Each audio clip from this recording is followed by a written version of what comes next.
السلام علیکم۔ ہمارے چینل اردو کرن کہانی میں خوش آمدید۔ بابا پلیز، میری گاڑی خراب ہو گئی ہے، آپ مجھے اپنی گاڑی دے دینا، میں نے جلد از جلد اپنے دوست کے گھر پہنچنا ہے۔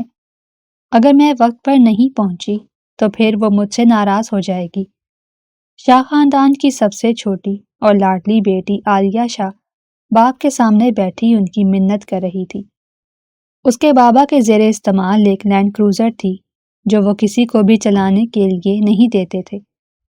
سب کی اپنی اپنی گاڑیاں تھیں اور اس کی گاڑی خراب ہو گئی تھی، اس لیے ہی وہ ان سے مانگ رہی تھی، بیٹا تم نہ جاؤ نا اپنی دوست کے ہاں، اتنے دن بعد ہم سب لوگ اکٹھے ہو کر بیٹھے ہیں اور تم وہاں پر جا رہی ہو۔ یوسف شاہ نے بیٹی کو روکنا چاہا۔ وہ پورے ایک ہفتے بعد اور دوسرے شہر سے اپنا بزنس ٹور کمپلیٹ کر کے آج ہی گھر واپس آئے تھے اور وہ آج گھر سے نکلنے لگی تھی۔ بابا پلیز، آپ رانیہ کو جانتے ہیں، وہ مجھ سے ناراض ہو جائے گی، آج اس کی برتھ ڈے ہے، میں نے ضرور جانا ہے، میں واپس آ جاؤں گی اور پھر آپ تو یہیں پر ہیں نا، کل بات ہو جائے گی۔ وہ باغ کے کندھے پر سر رکھتے ہوئے مایوسی کے ساتھ بولی تو وہ مسکرانے لگے۔ ٹھیک ہے میری جان، تم چلی جاؤ میری گاڑی میں، لیکن ڈرائیور اور باڈی گارڈ دونوں ساتھ جائیں گے۔ میں اپنی جان سے پیاری بیٹی کو ایسے تو نہیں بھیج سکتا، اور ویسے بھی تم جانتی ہو کہ الیکشن سر پر ہیں، لوگوں نے طرح طرح کے پلانز بنا رکھے ہوں گے۔ میں کوئی ایسی حرکت نہیں چاہتا جس سے کوئی اسکینڈل سامنے آئے۔ یوسف شاہ، جن کو سارا شہر جانتا تھا، بزنس کے ساتھ ساتھ اب دوسری مرتبہ الیکشنز کے لیے بھی کھڑے ہو چکے تھے۔ پہلی مرتبہ بھی انہوں نے MNA کی سیٹ حاصل کر لی تھی اور اب ایک مرتبہ پھر سے جیت کی تگ و دو میں لگے ہوئے تھے۔ بابا، آپ کو پتہ ہے مجھے ڈرائیورز اور باڈی گارڈز کے ساتھ جانا نہیں پسند، میں خود ڈرائیو کر کے چلی جاؤں گی نا، آپ تو جانتے ہیں مجھے کتنی اچھی ڈرائیونگ آتی ہے۔ بات کے آخر میں جب اس نے اپنی تعریف کی، بس اس سے اپنی تعریفیں ہی کروا لو، اس کی بڑی بہن نے کہا، تو عالیہ نے منہ بنا لیا۔ بابا، آپ ان سے تو کہیں کہ یہ خاموش رہا کریں، یہ ہر وقت ہی میری باتوں میں پڑ جاتی ہیں، مجھے بالکل بھی اچھا نہیں لگتا۔ وہ باپ سے بہن کی شکایت لگانے لگی تھی، وہ بالکل اپنے باپ پر گئی تھی۔ یوسف شاہ بھی جانتے تھے کہ وہ ان پر گئی ہے، تو پھر کیسے اسے اپنے کاموں میں کسی کی دخل اندازی پسند آ سکتی تھی؟ انہیں بھی تو اپنے کام میں کسی کی دخل اندازی پسند نہیں تھی۔ ٹھیک ہے بیٹا، میں سمجھا دوں گا اسے، لیکن تمہیں میری بات ماننی ہوگی، تم باڈی گارڈ کے ساتھ ہی جاؤ، یا اچھا ایسا کرو کہ تم ڈرائیور کو نہ لے جاؤ، باڈی گارڈ گاڑی چلانا بھی جانتا ہے، تم چلی جاؤ اس کے ساتھ، اس طرح مجھے تسلی رہے گی۔ انہوں نے 15 دن پہلے ہی ایک لڑکے کو اپنے ہاں باڈی گارڈ رکھا تھا اور اس پر پورا بھروسہ رکھتے تھے۔ وہ ہٹا کٹا چوڑی جسامت والا نوجوان اس کا باڈی گارڈ بن چکا تھا۔ کوئی بھی نہیں جانتا تھا کہ وہ یہاں کس نیت سے آیا ہوا ہے۔ باپ کی بات سن کر اس کے چہرے پر مایوسی آ گئی۔ وہ اکیلی جانا چاہتی تھی، لیکن وہ جانتی تھی کہ وہ اسے رات کے اس وقت اکیلی نہیں جانے دیں گے، اسی لیے چپ چاپ ہی وہاں سے اٹھ کر اپنے کمرے میں چلی گئی اور جلدی جلدی تیار ہونے لگی۔ پھر آدھے گھنٹے بعد جب وہ بلیک کلر کی فراک میں باہر نکلی تو آنکھوں ہی آنکھوں میں اس کی ماں اس کی نظر اتارنے لگی۔ ان کی بڑی بیٹی خوبصورت تھی، لیکن یہ آخری والی تو چاند کا ٹکڑا تھی، جو انہیں باقی دونوں سے بھی زیادہ عزیز تھی۔ سچ ہی کہتے ہیں کہ آخری اولاد سب سے زیادہ عزیز ہوتی ہے۔ وہ ہیل کی ٹک ٹک کرتی ہوئی ہال سے باہر نکل آئی اور باڈی گارڈ کو اپنی طرف آنے کا اشارہ کیا۔ وہ جو چوکی دار کے ساتھ کھڑا خوشکپیوں میں لگا ہوا تھا، اس کے ایک اشارے پر فوراً سے اس کی طرف آیا۔ بلیک کلر کی باڈی گارڈ والے سوٹ میں وہ نوجوان کچھ الگ ہی دکھائی دیتا تھا۔ وہ 15 دن سے ان کے گھر پر تھا۔ کبھی کبھی عالیہ کو بھی لگتا کہ اس میں کچھ مختلف تو ضرور ہے۔ وہ اتنا ڈیسنٹ اور اچھی پرسنالٹی والا تھا کہ باڈی گارڈ تو ایسے بالکل بھی نہیں ہوتے، لیکن آج تک وہ اس معاملے میں زیادہ نہیں پڑی تھی۔ اسے لوگوں کے معاملات میں پڑنا اچھا نہیں لگتا تھا۔ نہ ہی کسی کا اپنے معاملات میں پڑنا پسند تھا۔ اس نے باڈی گارڈ کو سمجھایا کہ اس نے ہی اسے لے کر جانا ہے، تو وہ فوراً سے گاڑی نکال کر لے آیا اور وہ پچھلی سیٹ پر بیٹھ گئی۔ وہ اپنے موبائل میں مصروف تھی اور وہ نوجوان مرد سامنے والے مرر سے اس کا چہرہ نہارے جا رہا تھا۔ ہلکے پھلکے میک اپ کے ساتھ وہ اتنی حسین لگ رہی تھی کہ 1 منٹ کے لیے تو وہ پلکیں جھپکنا ہی بھول گیا۔ وہ سامنے سڑک کی طرف نہیں دیکھ رہا تھا، بس مرر میں اس کا ہی چہرہ دیکھے جا رہا تھا۔ اسے ایسا لگ رہا تھا کہ اب وہ کسی اور طرف نہیں دیکھ پائے گا۔ وہ اسے کم ہی دیکھتا تھا کیونکہ وہ اسے کبھی بھی اپنے ساتھ نہیں لے جاتی تھی اور اپنی گاڑی خود ہی ڈرائیو کرتی تھی، لیکن آج یہ موقع مل چکا تھا، اس لیے ہی وہ اسے نہارے جا رہا تھا۔ وہ اپنے موبائل پر کسی کو ٹیکسٹ کر رہی تھی۔ اس کے چہرے پر مسکراہٹ تھی، ہونٹوں پر لگی گلابی رنگ کی ہلکی ہلکی لپسٹک راحم سکندر کو پاگل کرنے کے لیے کافی تھی۔ اس کا بس نہیں چل رہا تھا کہ اس کے ہونٹوں کو چھو کر دیکھے۔ اسے تو لگ رہا تھا کہ وہ ہونٹ نہیں بلکہ کوئی گلاب کی پنکھڑی ہے جو اتنے نازک اور نرم و ملائم لگ رہے تھے کہ اس کا دل چاہ رہا تھا کہ انہیں چھو کر دیکھے، لیکن یہ جسارت وہ کر نہیں سکتا تھا، اس لیے پھر ساری توجہ ڈرائیونگ پر مرکوز کر دی۔ لیکن وہ 1 منٹ کے لیے بھی توجہ ڈرائیونگ پر نہیں رکھ پایا تھا اور ایک مرتبہ پھر سے اس کے سراپے کو بڑا غور سے دیکھنے لگا۔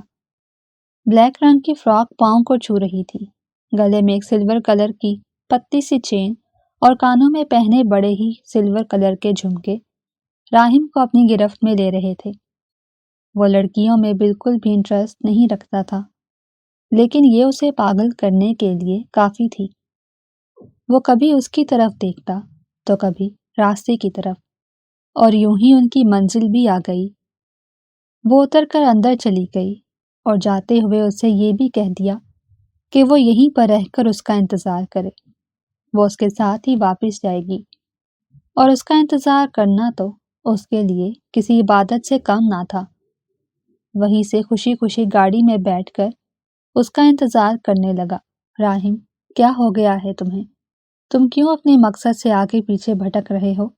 تم یہاں پر عارضی معشوقی کرنے کے لیے نہیں بلکہ اپنا بدلہ لینے آئے ہو۔ تم تو کبھی بھی ایسے نہیں تھے۔ اچانک سے اس کے دماغ نے اسے ورگلایا تو وہ اپنا سر پکڑ کر بیٹھ گیا۔ اس کے سر میں درد سا ہونے لگا تھا۔ اسے سمجھ نہیں آ رہی تھی کہ وہ کیا چاہتا ہے۔ کبھی کبھی اس کا دل چاہتا کہ وہ دشمنی بھلا دے یا اس دشمن جہاں کو اپنا بنا دے، لیکن ہر بار ہی اس کا دماغ اسے یہ کرنے سے روک دیتا، اس لیے آج تک وہ کوئی بھی جسارت نہیں کر پایا تھا۔ وہ بڑھتے دماغ کے ساتھ سوچ رہا تھا کہ اب آگے کیا ہوگا۔ اس کا دماغ اسے ورگلا رہا تھا کہ وہ جہاں پر ہے وہیں پر رک جائے، آگے وہ نہیں بڑھ سکتا، لیکن اس کا دل اس سے کہہ رہا تھا کہ خدا کی سرزمین تو بہت بڑی ہے، جہاں بھی چلے جاؤ ہر طرف راستہ ہی راستہ ہے۔ اس کا دل اسے سمجھا رہا تھا کہ وہ بس اپنی اس معصوم محبت کو دشمنی کی بھینٹ نہ چڑھائے جو اسے 2 دن پہلے اس نے اسے کالج سے واپس آتے ہوئے دیکھا تھا اور یونیفارم میں بھی اس پر مر مٹا تھا، اور اب بھی اسی کے بارے میں سوچ رہا تھا۔ سوچتے سوچتے نہ جانے کب وقت گزر گیا، کچھ علم ہی نہ ہوا۔ جب رات کے 12 بجے وہ گیٹ سے نکل کر آئی اور پیچھے گاڑی میں آ کر بیٹھی تو راحم سکندر کو ایسا لگا کہ اس کی سانسیں واپس آ گئی ہیں۔ اس نے گاڑی سٹارٹ کی۔ سردیوں کی رات تھی، ہر طرف دھند پھیلی ہوئی تھی۔ گاڑی آہستہ آہستہ چلتی ہوئی جا رہی تھی کہ اچانک سے راحم نے بریک لگائی تو وہ سیٹ سے اچھل کر آگے آئی۔ گاڑی کیوں روکی تم نے؟ اس نے تشویش سے پوچھا تو وہ کوئی بھی جواب نہیں دے پایا۔ وہ کیسے بتا سکتا تھا کہ سامنے ڈاکو بائک پر بیٹھے ہوئے ہیں جن کے ہاتھ میں پسٹل بھی ہے؟ انہوں نے ہی انہیں روکا تھا۔ وہ اپنی وجہ سے نہیں ڈر رہا تھا، وہ ایک نڈر نوجوان تھا، بس اسے اپنی محبت کا ہی خوف کھائے جا رہا تھا کہ وہ لڑکی ڈر جائے گی۔ میں تم سے پوچھ رہی ہوں گاڑی کیوں روکی ہے؟ چلو، مجھے بہت زیادہ تھکاوٹ ہو رہی ہے۔ وہ دوبارہ سے بولی تو وہ پیچھے مڑ کر اپنے ہونٹوں پر انگلی رکھ گیا۔ وہ اسے سمجھا رہا تھا کہ وہ خاموش رہے، لیکن عالیہ کو کچھ سمجھ ہی نہیں آ رہی تھی کہ وہ ایسا کیوں کر رہا ہے۔ لڑکے، تمہارا دماغ تو خراب نہیں ہو گیا؟ گاڑی چلاؤ، مجھے گھر پہنچنا ہے۔ وہ ایک مرتبہ پھر سے غصے سے بولی تو وہ پیچھے مڑ کر آگے کی طرف اشارے کرنے لگا کہ آگے دیکھو۔ جیسے ہی اس نے سیٹ سے تھوڑا اوپر اٹھ کر آگے کی طرف دیکھا تو اس کا سانس رکنے لگا۔ اسے ایسا لگ رہا تھا کہ ابھی وہ یہیں پر گر جائے گی۔ اس کی آنکھوں میں نمی آ رہی تھی جو وہ بڑے اچھے طریقے سے دیکھ رہا تھا۔ گاڑی میں لائٹ جل رہی تھی اور ہیٹر بھی۔ گاڑی میں مکمل روشنی تھی۔ وہ جو کوئی بھی تھے انہیں اچھی طرح سے دیکھ رہے تھے۔ وہ ڈر رہا تھا کہ انہوں نے اسے کیوں روکا ہے۔ وہ بائک کھڑی کرتے ہوئے جیسے ہی ان کی طرف آئے تو عالیہ نے ایک چیخ ماری اور پیچھے بیٹھے بیٹھے ہی اس کے کندھے پر ہاتھ رکھ دیا تو راحم سکندر کو سکون سا آنے لگا۔ وہ ڈر کے مارے اس کے کندھے پر ہاتھ رکھے ہوئی تھی اور وہ محبت کی وادیوں میں کھو سا گیا تھا۔ اس کا دل دعا کر رہا تھا کہ یہ دن بار بار آئے۔ اس کے لیے کوئی مشکل نہیں تھی ان دو تیلی جیسے لڑکوں سے نمٹنا۔ اس کے بائیں ہاتھ کا کھیل تھا، اس لیے وہ دل ہی دل میں خوش ہو رہا تھا کہ بس وہ اس کے کندھے پر ہاتھ رکھے رہے۔ اس کا نازک ہاتھ اس کے کندھے پر تھا اور وہ منمنا رہی تھی کہ اب کیا ہوگا۔ اس نے پیچھے مڑ کر اسے تسلی دی، تم یہیں پر رکو، کچھ بھی نہیں ہوگا، میں ان سے نمٹ لوں گا۔ وہ گاڑی سے اترا اور پھر ان کی ایسی دھلائی کی کہ وہ گاڑی میں بیٹھے ہوئے اسے دیکھ کر حیران رہ گئی۔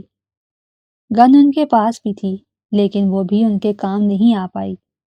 سب سے پہلے جا کر اس نے ایک لڑکے کی کمر پر اپنی کوہنی رکھی تو اس کے ہاتھ سے پسٹل فوراً ہی گر گیا جو اس نے پاؤں سے ٹھڈا مار کر دور پھینک دیا۔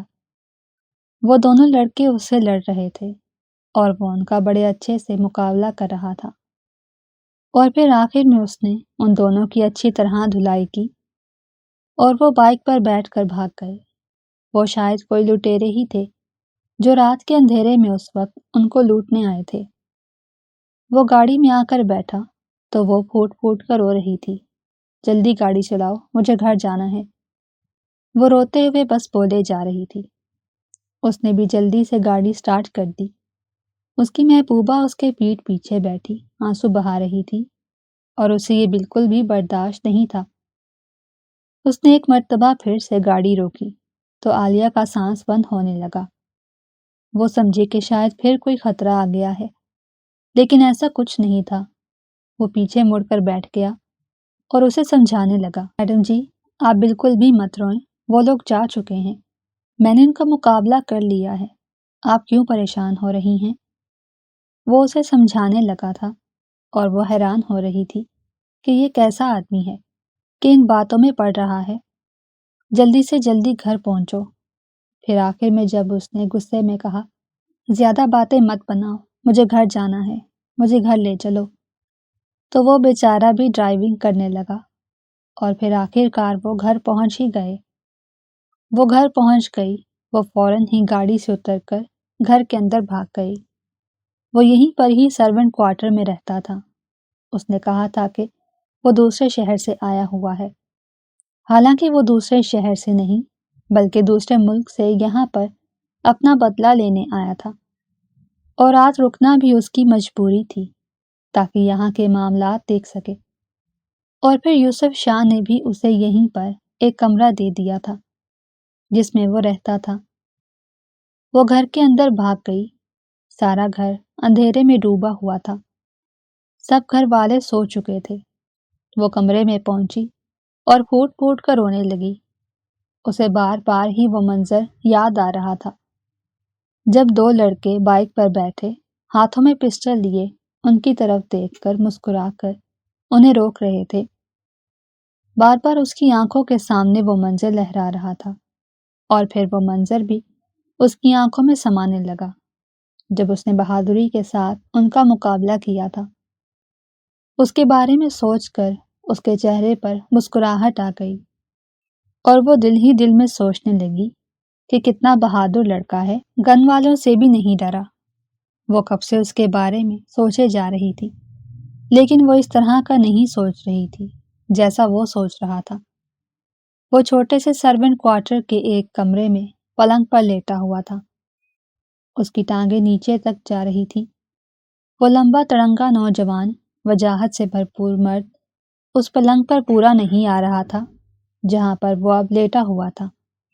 یہ اس کی مجبوری ہی تھی، حالانکہ وہ رات کو اپنے گھر واپس بھی جا سکتا تھا، لیکن وہ یہاں پر رہ کر معاملے کی تہہ تک پہنچنا چاہتا تھا اور اپنا بدلہ لینا چاہتا تھا۔ اسی لیے ہی یہاں پر ایسی حالت میں وقت کاٹ رہا تھا۔ اسے کبھی کبھی اپنا بیڈ بھی یاد آتا جس پر ڈبل میٹرس تھا اور اسے وہیں پر ہی نیند آتی تھی۔ یہاں پر تو وہ صرف اور صرف وقت گزاری کرتا تھا۔ شکر تھا کہ سردیاں تھیں، اگر گرمیاں ہوتیں تو وہ اے سی کے بغیر رہ ہی نہیں پاتا۔ وہ موبائل پر اپنی محبوبہ کی وہ تصویر دیکھ رہا تھا جو اس نے اس دن لی تھی جب اس نے اسے پہلی مرتبہ دیکھا تھا۔ دراصل پہلی نظر میں ہی دیکھ کر وہ اسے اچھی لگنے لگی تھی۔ وہ اسی وقت ہی کالج سے واپس آئی تھی اور لان میں بیٹھ کر موبائل استعمال کرنے لگی تھی۔ وہ جو دور کھڑا تھا اس کی تصویر بنا لی تھی جو اب اس کے موبائل میں قید ہو گئی تھی۔ اس کے پاس آئی فون تھا لیکن کوئی بھی یہ نہیں جانتا تھا۔ وہ ہر وقت اسے اپنی جیب میں چھپائے رکھتا، کیونکہ اگر کوئی دیکھ لیتا تو پھر سمجھ جاتا کہ یہ ایک عام سے باڈی گارڈ کے پاس اتنا مہنگا فون کہاں سے آیا۔ وہ اس کی تصویر دیکھ دیکھ کر مسکرائے جا رہا تھا اور اسے وہ واقعہ بھی یاد آ رہا تھا جب اس نے اس کے کندھے پر ہاتھ رکھا تھا۔ وہ بار بار ہی اپنے کندھے کو سونگھ رہا تھا۔ اسے وہاں سے اس کی خوشبو محسوس ہو رہی تھی اور پھر یوں ہی رات بھی گزر گئی اور ایک نئی صبح کا سورج طلوع ہوا۔ 8 بجے ہی چوکیدار نے اسے اسی کے کمرے میں ناشتہ لا کر دیا اور یہ بھی کہا کہ ناشتہ کرنے کے بعد اندر چلے جانا، تمہیں یوسف شاہ نے یاد کیا ہے۔ تو وہ حیران رہ گیا کہ انہوں نے اسے کیوں بلایا ہے، وہ تو اسے بس کام کے وقت ہی بلایا کرتے تھے۔ ناشتہ کرنے کے بعد وہ کپڑے وغیرہ چینج کر کے کمرے سے باہر نکل آیا۔ اس کے پاس 2 یونیفارم تھے، کبھی وہ ایک پہنتا تو کبھی دوسرا۔ اس گھر میں اسے یہ اجازت نہیں تھی کہ وہ یونیفارم کے بغیر گھوم پھر سکے، اور اب وہ یونیفارم پہن پہن کر اکتا چکا تھا، لیکن مقصد حاصل کرنے کے لیے یہ سب کرنا پڑ رہا تھا۔ لیکن اس یونیفارم میں ہی وہ سب سے الگ دکھائی دیتا، اور یہ بات عالیہ بھی نوٹ کر چکی تھی۔ وہ گھر کے اندر پہنچا تو سبھی لوگ ڈرائنگ روم میں بیٹھے تھے۔ جی سر، آپ نے مجھے بلایا؟ وہ جاتے ساتھ ہی ہاتھ باندھ کر کھڑا ہو گیا تو یوسف شاہ اسے دیکھ کر مسکرانے لگے۔ عبداللہ، آج تم نے میرا دل خوش کر دیا ہے۔ عالیہ نے ساری بات بتائی ہے کہ کیسے تم نے اسے ان گنڈوں سے بچایا۔ میں تمہارا بڑا شکر گزار ہوں۔ بھلے ہی یہ تمہاری جاب کا حصہ ہے، کوئی بھی اس طرح سے جاب نہیں کرتا جیسے تم نے نبھائی ہے۔ بس میں تمہارا شکریہ ہی ادا کرنا چاہتا تھا۔ جیسے یوسف شاہ نے یہ کہا تو اس کے چہرے پر مسکراہٹ آ گئی۔ اس نے انہیں اپنا اصلی نام نہیں بتایا تھا، کیونکہ اگر اپنا اصلی نام راحم سکندر بتاتا تو وہ سمجھ جاتے کہ وہ کون ہے۔ نہیں سر، آپ کو میرا شکریہ ادا کرنے کی ضرورت نہیں، یہ میرا فرض تھا، اور آئندہ بھی میں اپنا فرض اسی طرح سے نبھاتا رہوں گا۔ لیکن میں آپ سے ایک بات کرنا چاہتا ہوں۔ جیسے ہی اس نے بات کی آخر میں یہ کہا تو سب لوگ سوالیہ نظروں سے اس کی طرف دیکھنے لگے۔ تینوں بیٹیاں اور وہ دونوں ماں باپ وہیں پر بیٹھے تھے۔ عالیہ باپ کے کندھے پر سر ٹکائے بیٹھی تھی۔ ابھی ابھی وہ اٹھ کر آئی تھی اور ساری کہانی سب گھر والوں کے گوشے گزار کر دی۔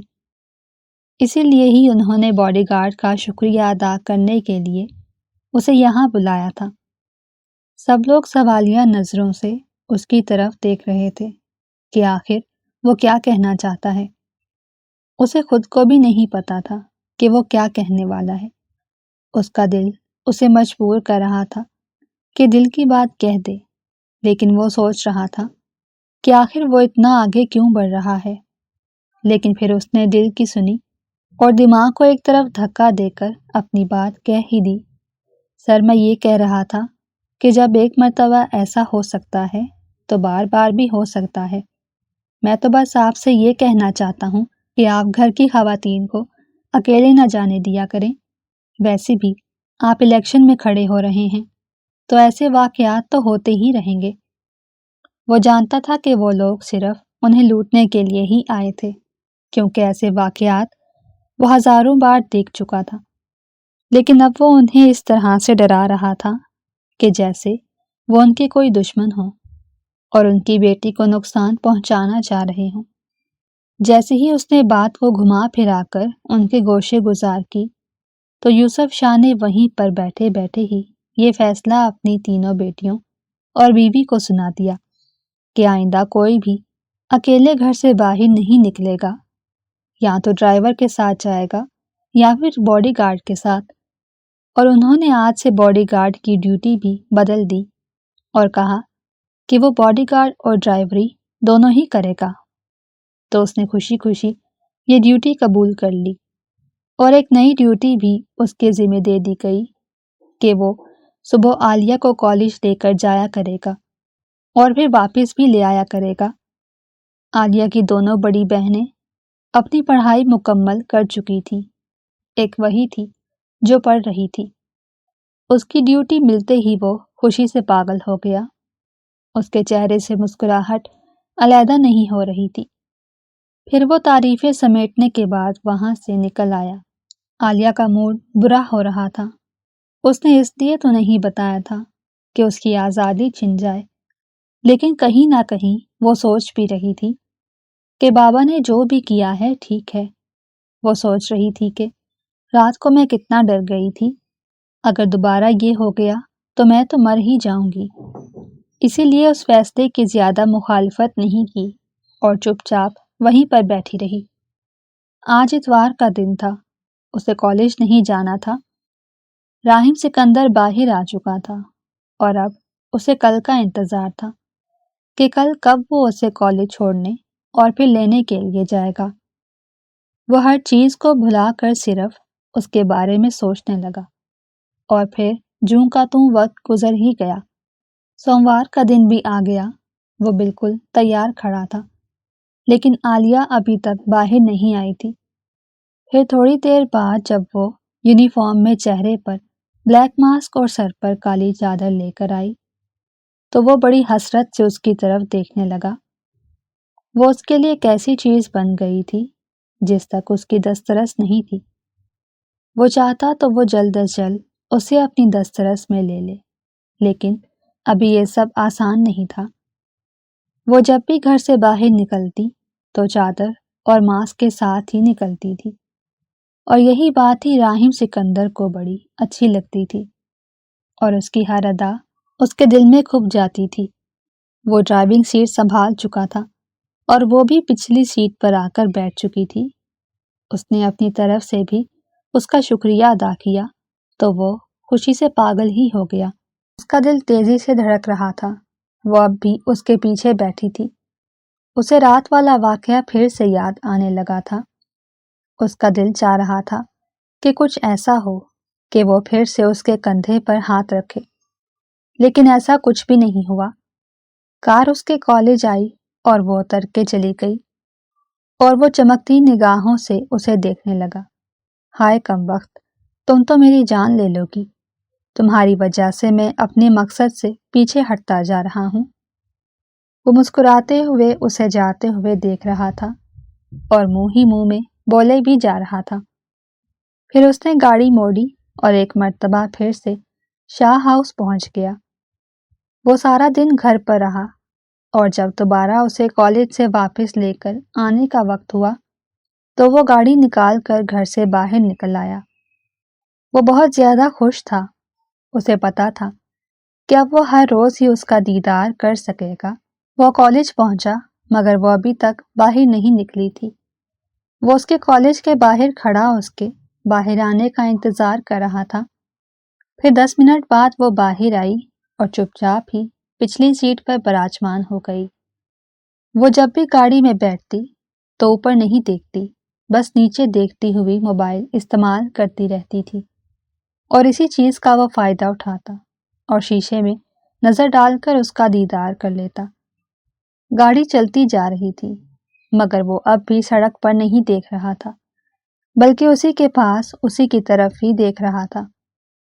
کبھی کبھی اسے لگتا کہ یہ نہ ہو کہ وہ ایکسیڈنٹ کر بیٹھے، لیکن کیا کرتا، دل کے ہاتھوں مجبور تھا اور کچھ کر ہی نہیں پاتا تھا، کیونکہ محبوب جب سامنے ہو تو کون کم وقت ادھر ادھر دیکھتا ہے۔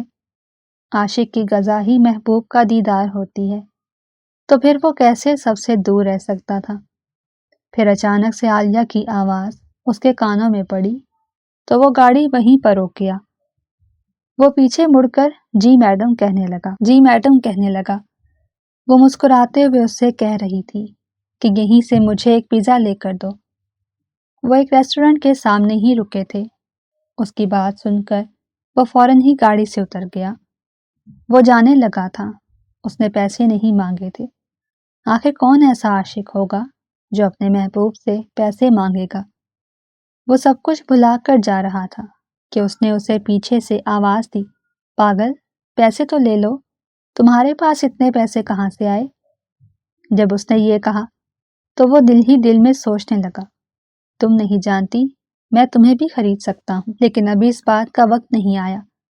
وہ چپ چاپ مسکراتے ہوئے اس کی طرف آیا اور اپنے ہاتھ اس کے سامنے پھیلا دیے، تو اس نے اپنے پاس سے پیسے نکال کر اسے پکڑائے اور وہ پیزا لینے کے لیے چلا گیا۔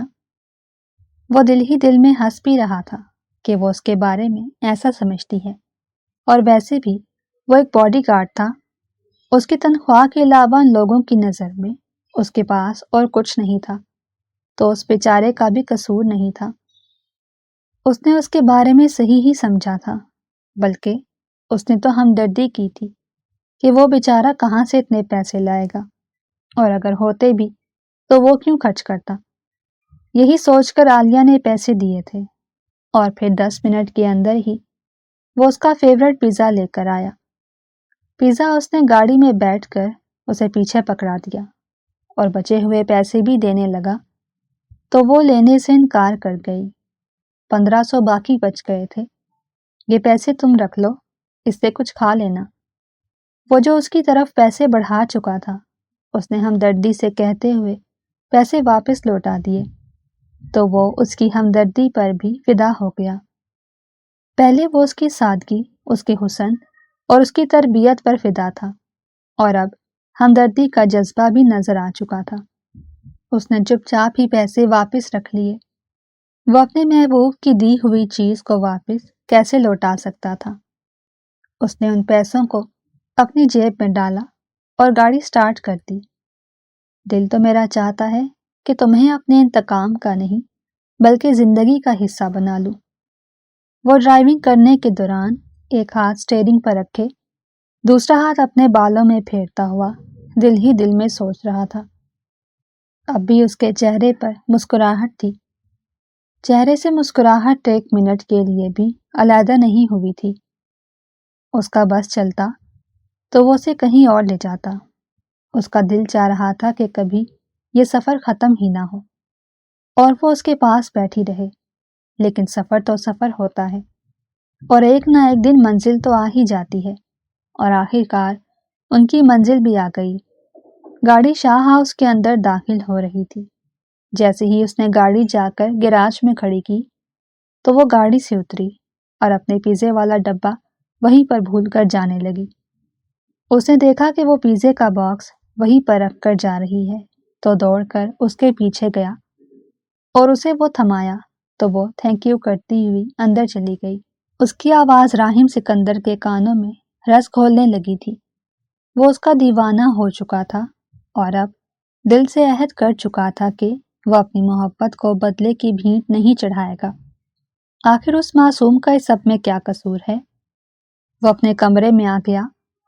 وہ اب اس چھوٹی سی دیوار میں لگے شیشے میں اپنا عکس دیکھ رہا تھا۔ چہرے پر اب بھی مسکراہٹ تھی، اور دل سے ایک ہی آواز نکل رہی تھی کہ اپنی محبت کو یوں بیچ راہ میں اکیلا مت چھوڑنا۔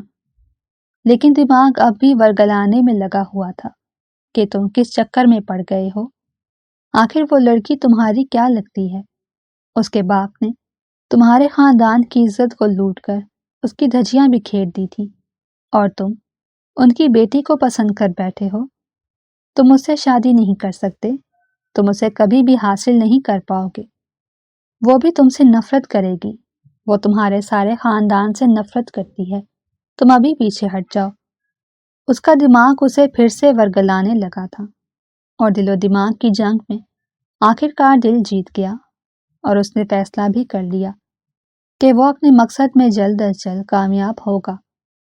وہ اپنی محبت کو بھی حاصل کر لے گا اور اپنا مقصد بھی پورا کر لے گا۔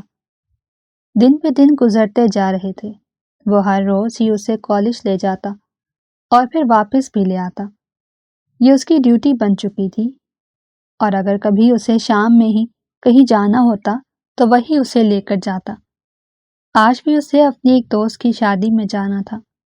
وہ بالکل تیار کھڑی تھی، لیکن وہ اس کی بہنوں کو لے کر مارکیٹ گیا ہوا تھا۔ اس کا بس نہیں چل رہا تھا کہ اکیلی ہی گاڑی ڈرائیو کر کے چلی جائے۔ اس کے بابا نے اسے سختی سے روک دیا تھا، اور کہیں نہ کہیں وہ خود بھی ڈرتی تھی۔ اس کا تو کسی اور کے ساتھ جانے کو دل ہی نہیں کرتا تھا۔ اسے ایسا لگتا تھا کہ اور کوئی بھی اس کی جان نہیں بچا پائے گا۔ اسے اس پر ایک یقین سا آ گیا تھا، اور وہ اس کے بغیر گھر سے نہیں نکلتی تھی۔ پھر آخر کار اس کی دوست کی مہندی تھی۔ وہ مسٹرڈ کلر کے شرارے میں ملبوس واقعی میں بہت زیادہ خوبصورت لگ رہی تھی۔ اس نے مہندی کے حساب سے ہی تیاری کی تھی۔ جیسے ہی راہیم نے گاڑی میں بیٹھے بیٹھے اس حسینہ کو دیکھا تو اسی وقت ہی نظریں جھکا گیا۔ اسے ایسا لگ رہا تھا کہ اس کی ہی نظر لگ جائے گی۔ وہ گاڑی میں بیٹھ چکی تھی اور اب اسے گاڑی چلانے کا کہہ رہی تھی، لیکن اسے کوئی ہوش نہیں تھا۔ اسے اب بھی لگ رہا تھا کہ وہ اس کی آنکھوں کے سامنے ہے، حالانکہ وہ پیچھے آ کر بیٹھ چکی تھی۔ وہ سیٹ کے ساتھ ٹیک لگائے آنکھیں موندے تصورات میں اسے دیکھ رہا تھا۔ عبداللہ، گاڑی چلاؤ، مجھے دیر ہو رہی ہے۔ جیسے ہی اس نے اس کے کندھے کو ہلا کر کہا تو وہ ہڑبڑا کر اٹھ بیٹھا۔ وہ ہوش و حواس کی دنیا میں واپس آ چکا تھا۔ اس نے ایک مرتبہ پھر سے اس کے کندھے کو چھوا تھا، اور یہ دن اس کے لیے عید کا دن تھا۔ اس نے اسی وقت ہی گاڑی سٹارٹ کی اور گاڑی شاہ ہاؤس سے باہر نکال لی۔ وہ اب بھی مرر سے اسے دیکھ رہا تھا۔ یہ تو اس کا مشغلہ بن چکا تھا۔ جب بھی وہ گاڑی میں آ کر بیٹھتی تو وہ اسے نہارتا رہتا۔ آج تو انہیں بڑی دور تک جانا تھا۔ ان کی منزل بہت دور تھی، اور اس کی خوشی کے لمحات بھی زیادہ تھے۔ وہ جتنا وقت اس کے پاس گزارتی اسے اتنا ہی اچھا لگتا تھا۔ اس کا دل چاہ رہا تھا کہ اسے اپنے فارم ہاؤس پر لے جا کر آج ہی اس کے ساتھ نکاح پڑھا لے، لیکن اسے یہ اچھا نہیں لگ رہا تھا کہ وہ بیچاری آج اپنی دوست کی مہندی میں جا رہی ہے اور اس کے ساتھ اتنا برا کرے۔ اور پھر اس نے اسے اس کی منزل پر پہنچا دیا۔ اس کے ہاتھوں میں پہنی ہوئی مسٹرڈ کلر کی چوڑیاں اور ان کی کھنکار اسے اب بھی محسوس ہو رہی تھی، حالانکہ وہ اتر کر اندر جا چکی تھی اور کہا تھا کہ تم نے گھر نہیں جانا، ہمیں لیٹ نائٹ جانا ہوگا، ہم ایک ساتھ ہی چلیں گے۔ وہ اس کا انتظار کر رہا تھا۔ اندر سے گانے بجانے کی آوازیں آ رہی تھیں، اور وہ اس کی وہی سادگی میں تصویر دیکھ رہا تھا جو اس کے موبائل میں سیو تھی۔ بار بار ہی اس کی آنکھوں کے سامنے وہ منظر لہرا رہا تھا۔ وہ مسٹرڈ کلر کے شرارے میں اسے اب بھی دکھائی دے رہی تھی، حالانکہ وہ کہیں پر بھی موجود نہیں تھی۔ وقت کو تو جیسے پڑ لگ گئے تھے۔ آخر کار 12:30 بجے مہندی کا فنکشن ختم ہوا تو وہ باہر نکل آئی۔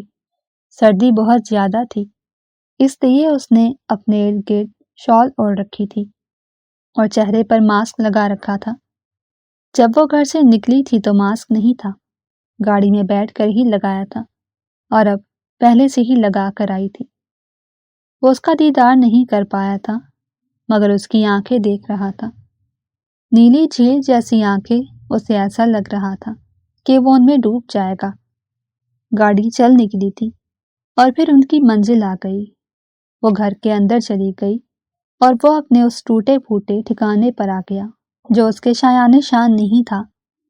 اس کا دل چاہ رہا تھا کہ وہ اسے حاصل کر لے، اور اب وہ سوچ بھی چکا تھا کہ وہ اپنے بدلے کو پیچھے رکھ کر اپنی محبت کو حاصل کر لے گا۔ اور پھر یہی سوچتے سوچتے نہ جانے کب اسے اس چھوٹے سے پلنگ پر نیند آ گئی۔ اسے کچھ خبر ہی نہیں ہوئی، اور پھر صبح بھی دروازہ بجانے پر اس کی آنکھ کھلی۔ چوکیدار دروازہ بجا رہا تھا، وہ اس کا ناشتہ لے کر آیا تھا۔ اس نے دروازہ کھولا اور اپنا ناشتہ لے لیا۔ اب اسے پھر سے رات کا انتظار تھا، بلکہ شام میں ہی انہیں بارات میں جانا تھا، اور اس نے اسے پہلے ہی کہہ دیا تھا کہ کل بھی وہ اس کے ساتھ ہی جائے گا۔ اسے انتظار تھا کہ آج وہ کب شام کا انتظار کرتا رہا، اور پھر شام کے 5 بجے جب وہ پنک کلر کی ساڑی میں بالوں کو کمر پر کھلا چھوڑے گھر سے باہر نکلی تو وہ فوراً ہی کرسی سے کھڑا ہو گیا۔ اس کا بس نہیں چل رہا تھا کہ اسے اپنی باہوں میں سمو لے اور اسے آج ہی بتا دے کہ وہ اسے بے پناہ محبت کرتا ہے اور اس کا اس کے ساتھ کیا رشتہ ہے، لیکن وہ کچھ بھی نہیں بتا پایا۔ وہ گاڑی میں بیٹھ چکی تھی اور وہ بھاگتے ہوئے گاڑی تک گیا اور ڈرائیونگ سیٹ سنبھال گیا۔ وہ اتنی حسین لگ رہی تھی کہ اس کا دل چاہ رہا تھا کہ اسے ہی دیکھتا رہے، لیکن ڈرائیونگ بھی تو کرنی تھی۔ وہ پنک کلر کی ساڑی میں آسمان سے اتری کوئی پری لگ رہی تھی۔ وہ اتنی خوبصورت تھی کہ گلابی رنگ کی ساڑی کے ساتھ اس کے گال بھی گلابی لگ رہے تھے۔ آج انہیں دور نہیں جانا تھا، کیونکہ اس کی دوست کی بارات آج ان کے گھر پر نہیں بلکہ ہال میں تھی، اور ہال شہر کے بیچوں بیچ ہی تھا۔ اس لیے 10 منٹ کے اندر ہی وہ ہال پہنچ گئے۔ اس نے کہا کہ وہ مردوں والی سائڈ پر چلا جائے اور وہاں پر کھانا بھی کھا لے۔ اس نے پہلے ہی بات کر لی تھی کہ اس کا ڈرائیور اس کے ساتھ آئے گا، کوئی مسئلہ نہیں ہے۔ وہ نہیں جانا چاہ رہا تھا، مگر اس نے زبردستی اسے کہا کہ نہیں، جا کر اچھا سا وہاں پر کھانا کھا لینا، مجھے اچھا لگے گا اگر تم جاؤ گے۔ اس نے کہا تو وہ انکار نہ کر پایا۔ وہ سمجھ رہی تھی کہ اس غریب نے ایسے کھانے کبھی نہیں کھائے ہوں گے، اور اس کے ساتھ ہمدردی کرتے ہوئے ہی اسے مردوں والی سائڈ پر بھیجا تھا۔ وہ چپ چاپ وہاں پر آ کر بیٹھ گیا۔ اسے عجیب تو لگ رہا تھا۔ اس نے اپنے چہرے پر بھی ماسک لگا رکھا تھا کہ کوئی اسے پہچان نہ لے، اور پھر یوں کا توں وقت بھی گزر گیا۔ اس کی دوست کی رخصتی ہو گئی اور وہ بھی گھر کے لیے رخصت ہو گئے، لیکن آج اس کا پلان مختلف تھا۔ اس نے اسے گھر نہیں لے جانا تھا، اس نے تو اسے اپنے فارم ہاؤس پر لے جانا تھا۔ جیسے ہی اس نے ایک موڑ لیا تو وہ فوراً سے پہچان گئی کہ وہ گھر کی طرف نہیں جا رہے۔ عبداللہ، یہ کیا؟ تم نے دوسرا راستہ کیوں لیا ہے؟ گھر تو اس طرف ہے۔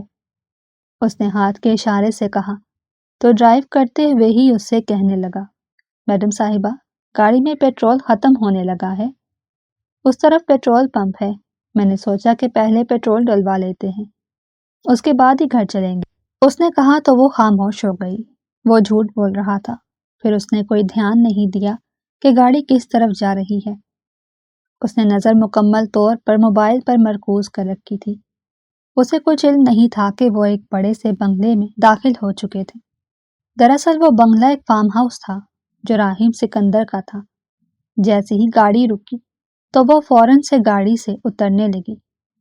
اس نے سوچا کہ شاید گھر آ گیا ہے، لیکن جیسے ہی وہ نیچے اتری اور جیسے ہی اس کی نگاہ سامنے عمارت پر گئی تو حیران رہ گئی۔ وہ سوچ رہی تھی کہ یہ کون سی جگہ ہے۔ اس سے پہلے کہ وہ اس سے کچھ پوچھتی، وہ خود ہی نیچے آیا اور اس کا ہاتھ پکڑ کر اسے اندر کی طرف لے جانے لگا۔ عبداللہ، تمہارا دماغ خراب ہو گیا ہے، تم مجھے کہاں لے آئے ہو؟ وہ اس کے کندھے پر مکے برساتے ہوئے کہہ رہی تھی، مگر وہ اس کی کوئی بھی بات نہیں سن رہا تھا۔ اب اس کی محبت اس پر حاوی ہو چکی تھی اور وہ اس پر زبردستی کرنے لگا تھا۔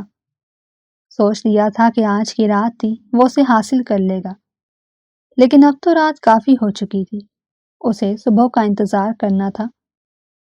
وہ اسے گھر کے اندر لے آیا۔ اس نے اسے ایک روم میں بند کر دیا اور ڈرائنگ روم میں آ کر بیٹھ گیا۔ وہ چیخ رہی تھی، چلا رہی تھی، اسے برا بھلا کہہ رہی تھی۔ وہ کہہ رہی تھی کہ ہم نے تم پر اعتبار کیا اور تم نے ہی ہماری پیٹھ میں چھرا گھونپ دیا، میں تمہیں ایسا نہیں سمجھتی تھی۔ اس کی باتیں سن کر اسے بہت برا لگ رہا تھا۔ وہ کہہ رہی تھی کہ میں نے تمہیں ایسا نہیں سمجھا تھا۔ آخر جانے وہ اسے کیسا سمجھتی تھی۔ وہ سوچ رہا تھا کہ وہ ساری رات کیسے گزارے گا۔ وہ چیختی چلاتی رہی اور پھر اس کی آوازیں بند ہو گئیں۔ وہ ڈرائنگ روم میں ہی صوفے پر سو گیا۔ صبح سویرے ہی اس کی آنکھ کھلی اور وہ گھر سے نکل آیا۔ اس نے چوکیدار سے کہہ دیا تھا کہ میڈم کے کمرے میں کھانا بھجوا دینا، وہ مہمان ہیں، عزت سے پیش آنا۔ وہ گھر سے نکل آیا تھا۔ وہ سب سے پہلے اپنے دوست کے پاس آیا اور اسے انتظامات کے بارے میں کہنے لگا، اور پھر آخر کار دوپہر کو نکاح کے سارے انتظامات ہو گئے۔ قاضی صاحب بھی آ چکے تھے، لیکن وہ اپنے کمرے میں بیٹھی تھی۔ دروازہ کھل چکا تھا۔ وہ کمرے میں آیا ہوا تھا اور اس سے کہہ رہا تھا، اگر میں تم سے کہوں کہ تم مجھ سے نکاح کر لو، اس کے بدلے میں تمہارے خاندان کی جان بخش دوں گا، تو کیا تم انکار کرو گی؟ وہ سوچ رہی تھی کہ آخر وہ ایسی بات کیوں کر رہا ہے۔ وہ اسے پوچھ رہی تھی، آخر تمہارا مسئلہ کیا ہے؟ ہم نے تمہارا کیا بگاڑا ہے؟ لیکن وہ ابھی اسے یہ سب نہیں بتا سکتا تھا۔ اس نے سوچ لیا تھا کہ وہ یہ راز بات میں کھولے گا کہ ان کا آپس میں کیا رشتہ ہے۔ جب اس نے کہا کہ تم مجھ سے نکاح کر لو ورنہ آج ہی تمہارے باپ کا اس دنیا میں آخری دن ہوگا، تو وہ بیچاری روتے ہوئے حامی بھر گئی۔ پھر نکاح خواں اندر آئے اور اس نے روتے ہوئے ہی نکاح نامے پر سائن کر دیا۔ پھر کانپتی آواز کے ساتھ راحم سکندر کو اپنے نکاح میں قبول کر لیا۔ جب نکاح خواں نے اس کا نام راحم لیا تو اسے ایسا لگا کہ اس نے یہ نام پہلے بھی سن رکھا ہے، اور وہ حیران ہو رہی تھی کہ اس نے اپنا نام عبداللہ کیوں بتایا تھا، لیکن وہ سمجھ گئی تھی کہ اصل نام تو وہی ہوتا ہے جو نکاح کے وقت بولا جائے۔ جب نکاح خواں نے راحم سے اس کی رضامندی معلوم کی تو وہ بھی ہنستے مسکراتے اسے اپنے نکاح میں قبول کر گیا۔ اس کے بعد مولوی صاحب دعا کرانے لگے۔ عالیہ نے دعا کے لیے ہاتھ کھڑے نہیں کیے، لیکن اس نے دعا کے لیے ہاتھ بھی کھڑے کیے اور اپنے لیے اور اپنی محبت کے لیے ڈھیروں دعائیں بھی مانگی۔ نکاح ختم ہو چکا تھا، سب لوگ جا چکے تھے۔ اس کے 3-4 دوست جو گواہان کے لیے آئے تھے وہ چلے گئے تھے، اور مولوی صاحب بھی چلے گئے تھے۔ وہ اب گھر پر اکیلے رہ گئے تھے۔ وہ اٹھا اور اس کی طرف بڑھنے لگا تو اس نے اسے روک دیا۔ پنک کلر کی ساڑی میں وہ صوفے پر سمٹی ہوئی بیٹھی تھی۔ دور رہو مجھ سے، میرے قریب آئے تو میں تمہاری جان لے لوں گی۔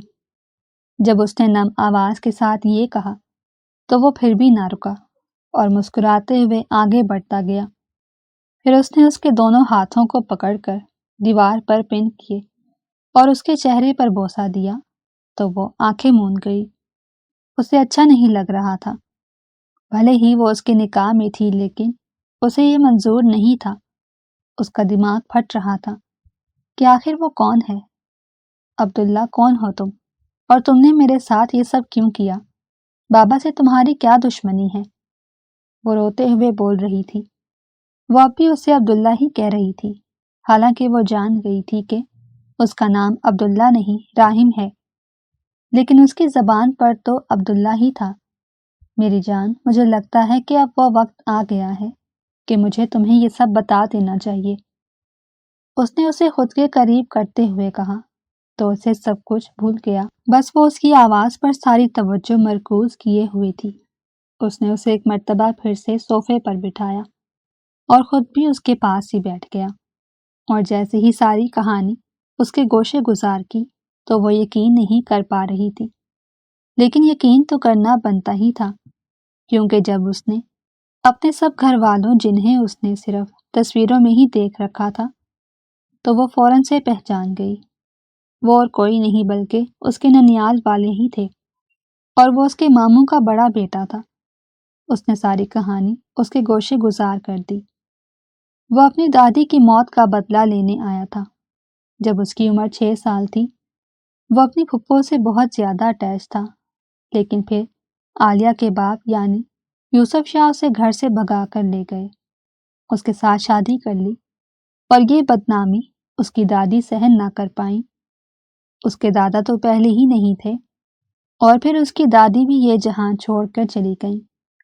بچپن میں تو اس سے کچھ خاص پتہ نہیں تھا، لیکن اسے یہ یاد تھا کہ وہ اپنی پھپھو کے لیے روتا رہتا تھا کہ وہ کہاں پر چلی گئی ہیں۔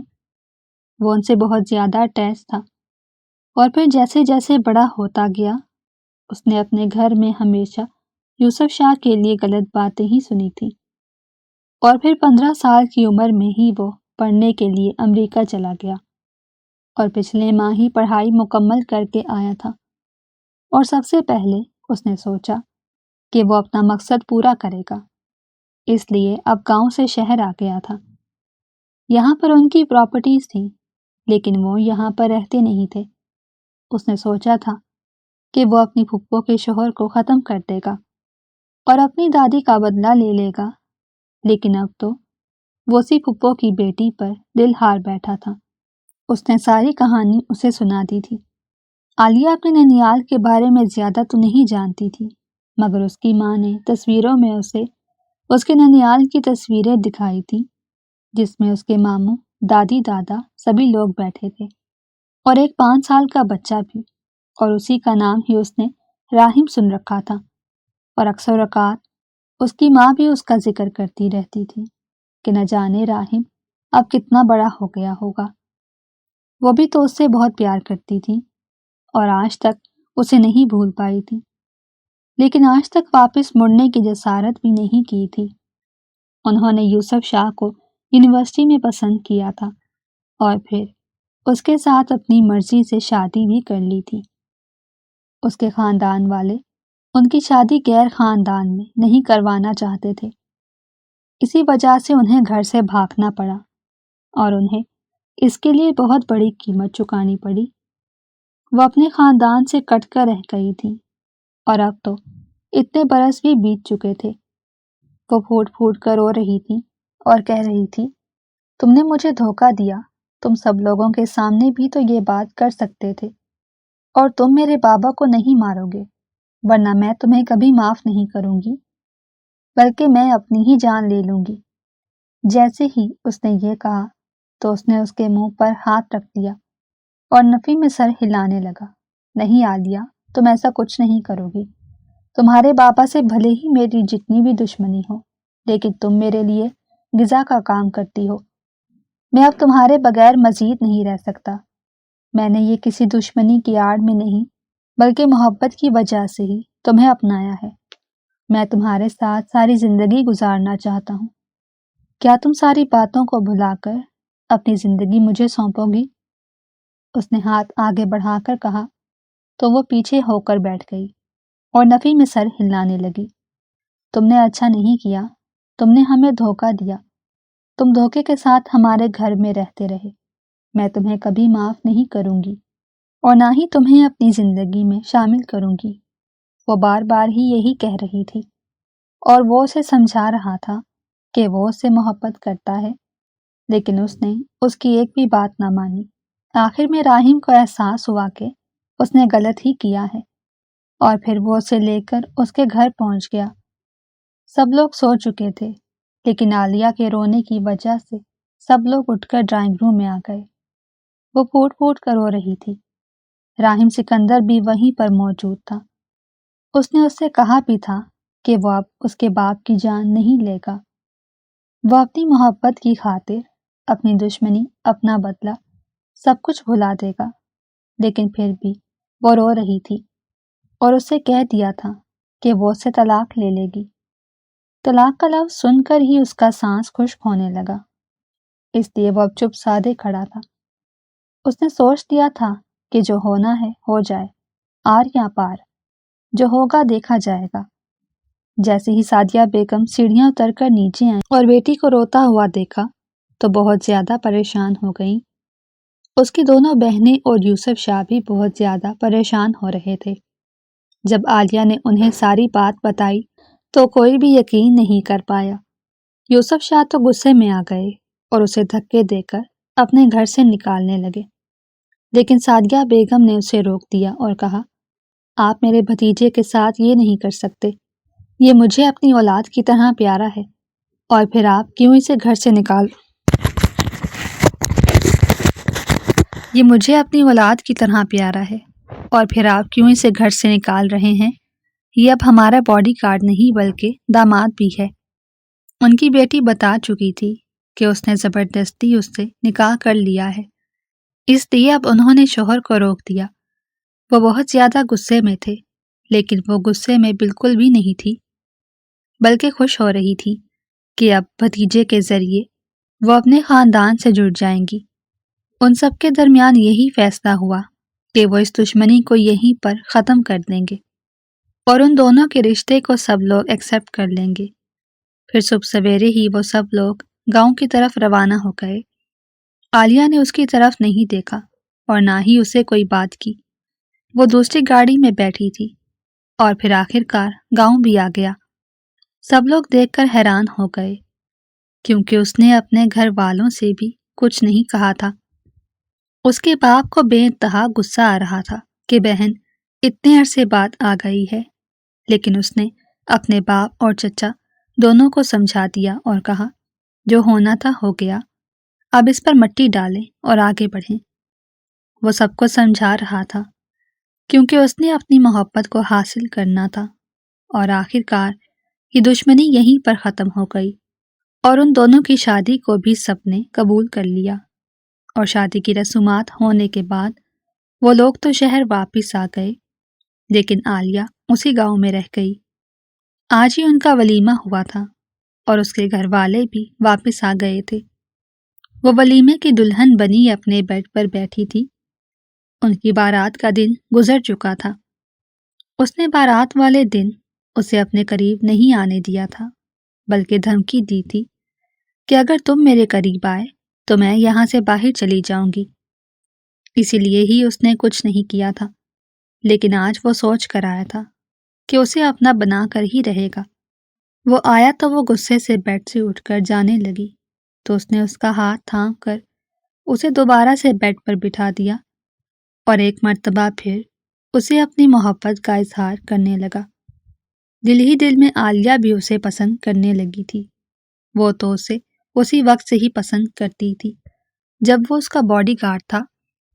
وہ اس کی پرسنالٹی کو بہت زیادہ لائک کرتی تھی، لیکن کبھی یہ ہمت نہیں کی تھی کہ اپنے باڈی گارڈ سے اپنی پسندیدگی کا اظہار کر سکے۔ لیکن اب تو وہ اس کا شوہر تھا، تو وہ کیسے خود پر کنٹرول کر سکتی تھی؟ اب تک بھی بس یوں ہی ناٹک کر رہی تھی اور اسے ترسا رہی تھی، لیکن جب آج اس نے محبت کا اظہار گھٹنوں پر بیٹھ کر ہاتھ جوڑ کر کیا تو وہ اسے گلے لگا گئی۔ ان دونوں کی محبت یہیں پر مکمل ہو چکی تھی اور خاندانی دشمنی کا گلا بھی گھونٹ چکا تھا جو راحم سکندر نے ہی گھونٹا تھا۔ سب کچھ ٹھیک ہو گیا تھا۔ سعدیہ بیگم بہت زیادہ خوش تھی۔ وہ جس بھتیجے کو اتنا پسند کرتی تھی وہی ان کا داماد بن چکا تھا، اور عالیہ بھی اس کے ساتھ رہتے ہوئے بہت خوش تھی۔ اور سب سے زیادہ خوش تو راحم تھا۔ اس نے اپنی محبت کو حاصل کر لیا تھا اور دل و دماغ کی جنگ بھی جیت لی تھی۔ اس کا دماغ اس کا دل جیت گیا، کیونکہ ہمیشہ محبت کی ہی جیت ہوتی ہے۔ اگر آپ کو ہماری کہانی پسند آئی ہو تو چینل کو سبسکرائب، ویڈیو کو لائک اور شیئر ضرور کریں۔